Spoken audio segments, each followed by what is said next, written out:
Understanding the law of attraction is one of the quickest ways to shift your reality. The law of attraction is not something you need to do better. It is something that is working all the time. However, most people misunderstand the law of attraction, and I did for over a decade. I'm going to give you 5 laws of the law of attraction that will make it easier for you to align your vibrational frequency with your desired reality. I don't actually believe you manifest anything. I just think you quantum jump to the reality where it already exists. So these 5 things will help you align your frequency with the reality where what you want already exists. Once you become a vibrational match to that reality, you quantum jump. Number 1, you don't attract what you want. You attract what feels normal. Your reality is a vibrational match to you. Everything in your reality or lack of it has to do with where you are vibrating on that subject and where you are vibrating most of the time. When I first got into the law of attraction, I thought it just meant, oh, I want $1 million home and I want to be married to my soulmate. I'm just going to slap this on my vision board. And because I want it and I'm going to look at it every single day, that's what's going to happen. I decide that I want it. Law of attraction brings it to me. I was very disappointed when that did not happen. Now, I do live in $1 million home and I am married to my soulmate, but I had to become a vibrational match to that. I had to match my vibrational frequency and my beliefs about that reality for me to actually exist there. Before, when I was just staring at vision boards, but feeling like I was on a vibrational set point of not deserving, feeling sad most of the time, feeling like things weren't working. I was constantly in this loop of it's not working for me. So I constantly was attracting back, this doesn't work for me, this law doesn't work. So I was living that experience. The law of attraction is always working. It is literally reflecting back to you your vibrational frequency and what you assume to be true about reality. Number 2, desire isn't lack, it's actually information. I believe that when you desire something, there's a parallel timeline version of you that's already living that life. And it is basically telling you, I live this life, so can you become a vibrational match to me. And how do you become a vibrational match? With the law of attraction, by what frequency you are literally radiating. Desire is showing you what your soul desires. It's not showing you what you can't have. It is showing you what your soul desires, but that desire, if you don't currently have it, is at a different vibrational frequency. The environments around, the people we're around, the opportunities we have are a vibrational match to us. The money you have or don't have, the relationship you have or don't have, you are a vibrational match to those things. If you're living in a pessimistic state and it feels like things are continually not working out for you and you continue to expect that, that is a vibrational frequency. When you move up to a vibrational state of hope, that's a higher vibrational frequency, and you can then raise yourself up into belief and actually call in the reality of the things you desire. But your vibrational set point has to do with where you are most of the time. Number 3, relief is a stronger signal than effort. Relief is actually the key to law of attraction. I learned this from Abraham Hicks. So I talked about the emotional scale, right? You can live anywhere from like despair to joy. There's a bunch of stuff in between, but you live your life on one of the vibrational frequencies. You might live a lot of your life in anger. You might live a lot of it in boredom, contentment. I lived a lot of my life in depression when I first found out about the law of attraction, and I didn't understand why I wasn't attracting the dream house and the guy, but it's because I was really sad all the time, so my life continued to reflect that back to me until I moved myself up the scale. So relief is actually what you're looking for. If you're in despair, if you are in hopelessness, feeling angry about your situation is going to give you relief.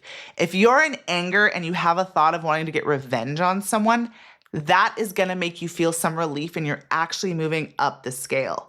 If you are feeling revengeful and then you start feeling pessimistic about how your life is going to go or about whatever you're wanting to get the revenge on the person for, that is going to give you a relief, and you're going to have you're moving yourself up to a higher vibrational scale. Your inner being, source, higher self, whatever you want to call it, is constantly guiding you towards relief. Wherever you are at the scale, It cannot give you thoughts that are that far away from the vibrational frequency that you're currently at. If you're in despair, it cannot give you joyful, blissful thoughts, but it can give you thoughts of anger. When you hold on to that anger for a little bit and stay there longer, you can then move to revenge. You can then move to pessimism. Then you can just move to hopefulness. And once you get into hopefulness, you're pretty high up on the scale, and the scale can bring you up. And that's when you start attracting better things in your life. But if you are feeling wherever you're on the scale, if it's not good, ask yourself what would feel a little better than this. And it's not going to be joy, because you're not actually able to get there from wherever you are on the scale if you're down on the scale. But you're going to want to reach for something that feels a little better.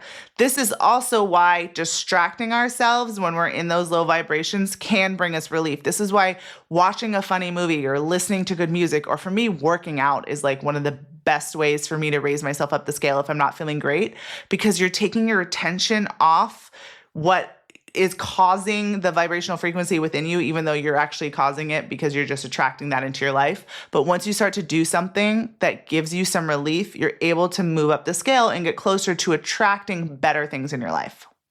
4, you are attracting how you expect reality to be for you based on your vibrational frequency, because your life has gone a certain way because you have an emotional set point. You feel a certain way most of the time. Now, we can get really happy and get really sad throughout the day or week or year, but if you look at your life, it's probably consistently on one feeling tone. Like there might be a word or a song, a type of movie, a genre that kind of describes your life.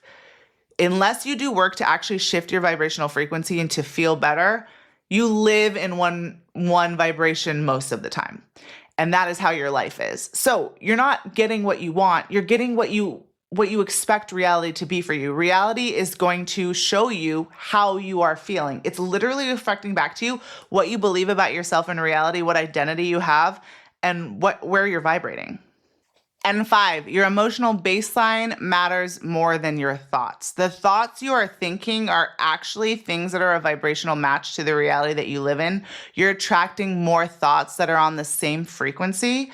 But sometimes we think if we watch a scary movie, or we get cut off in traffic and we have a bad thought, or we start to go down the road of the worst case scenario, if you can pull yourself back before you begin to feel the feelings of that thought strongly, that's what matters. It's about your emotional baseline.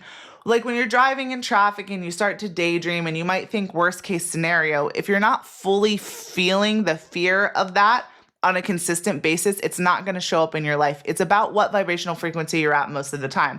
You can be someone that's pretty content or hopeful or optimistic, and that's your emotional baseline. And you might see a scary movie for an hour, get triggered, be fearful, and then worry that some murderer is going to come in and kill you. That's not going to happen unless you're feeling those feelings all the time on a consistent basis. It's about where you're feeling consistently. Most of the thoughts you have are a vibrational match to where you already are. So we're like kind of recycling the same thoughts over and over that are a match for our reality. But sometimes contrast happens, or we watch a movie or listen to a TV show or see something on the news, which is a reason not to watch the news. And you might get scared for a minute and you have a thought. You don't have to worry about that so much. It's about how are you feeling on a consistent basis. You actually have to feel something strongly for a while before it shows up in your life. This is why when you get into manifestation work like I did, and I thought, let me just throw something on a vision board and like just be excited about it. And then I was like the next day, like, where is that thing? It's because I wasn't living in that space long enough. I got very excited about law of attraction and manifestation and got excited about making vision boards, which is great. Actually, some stuff on my vision boards did show up, but I think it was because I was excited about the process. But the bigger things did not show up until I began to feel like that was my reality more than it wasn't. And here are some tips you can use to help the law of attraction work for you. Because remember, the law of attraction is always working. It's like gravity. It's not something you turn on and off. It is about frequency and feeling the feelings. We're all different when it comes to what helps us manifest, based on how we can get into the feeling place. It's about getting into the feeling place. If making a vision board and staring at your dream home and staring at your soulmate and staring at your engagement ring and all the things you want, when you look at it, it makes you happy and excited and it makes you feel like you live in that life, then that's for you. For me, when I quantum jumped to my highest timeline and I attracted all the things I wanted, I listened to one song that made me feel like that reality. Because like I said, what you want already exists. You're not actually manifesting. You're just raising your frequency to be a match for that reality. And I listened to a song that made me feel in love, that made me feel like the kind of love I wanted, that made me feel like I lived in my dream home, that made me feel like I was on vacation because I wanted to live near the beach, and now I live near the beach. Some people, visualizing is good if it makes you feel like you live in that reality. If when you're visualizing, you start to feel bad because you don't have it yet, that is not the right tool for you. For some people, it's scripting out. I'm so happy and grateful that I am now on the set of my dream movie and my co-star is this person and I just got a podcast deal. If when you do that, you start to feel like that's your life, then that is something you can do to shift your vibrational frequency to be a match for the reality that you want. The law of attraction is about making yourself feel like you already have what you want. The key is feel it first, and then reality reflects that back to you. Feeling a feeling on a consistent basis until you are feeling that more of the time than you're not, your vibration will reach a tipping point where it will flip, reality will flip, and you will merge with the quantum reality that thing already exists because you have become a vibrational match to that. Shift your vibrational frequency, your beliefs, and your identity to be a match for what you desire in your life, for what parallel reality you desire to exist in.